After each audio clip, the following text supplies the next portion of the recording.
Une enquête est en cours pour un homicide qui se serait déroulé à Jonquière mercredi soir sur la rue de la Loire.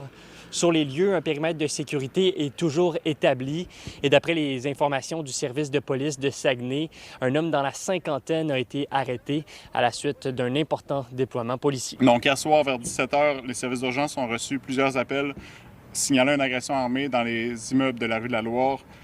Les premières informations indiquaient qu'au moins une personne avait subi des blessures graves et qu'un suspect, un homme âgé dans la cinquantaine, se trouvait toujours sur les lieux.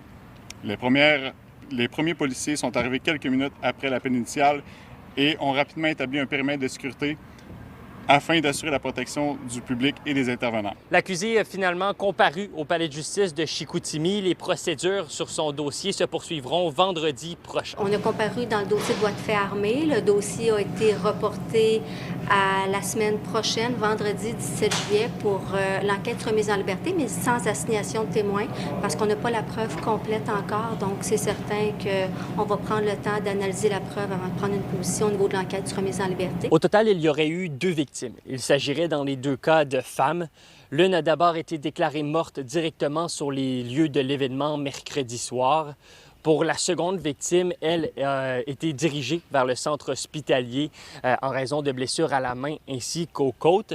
J'ai pu rencontrer le fils de cette personne qui se trouve aujourd'hui hors de danger. C'est un peu un show de film qui s'est passé là, et tout. Fait que on ne s'attend pas à ce qu'une affaire comme ça arrive et tout. Et que moi, j'ai parti mon pain en 2024, fait qu'il me dit pas déjà un autre en portant.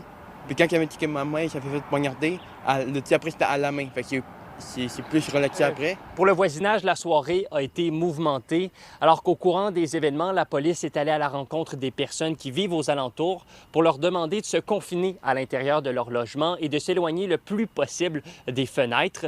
Pour les voisins que j'ai pu rencontrer, c'est l'inquiétude qui régnait mercredi soir dans le quartier Saint-Georges. Là, les policiers sont arrivés d'un bord et de l'autre, on ne savait pas ce qu'il y avait. Il y a du monde qui était stressé. La madame en haut, à 86 ans, elle était craintive, j'ai été la rassurer. Là. J'ai dit, il n'y a pas de danger. Ma salle de bain, c'était direct avec l'entrée. Là.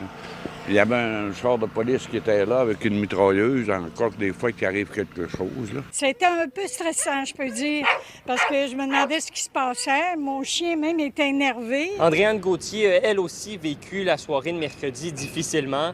Elle est une voisine qui habite dans l'immeuble directement en face de celui où les événements se sont produits.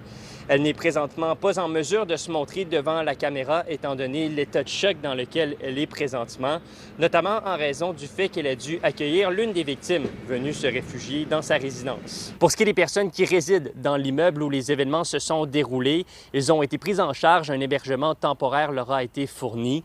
Le service de police de Saguenay est confiant qu'ils pourront retrouver leur logement jeudi soir. À Saguenay, Louis-Mathieu Courneau pour Nouveau Info.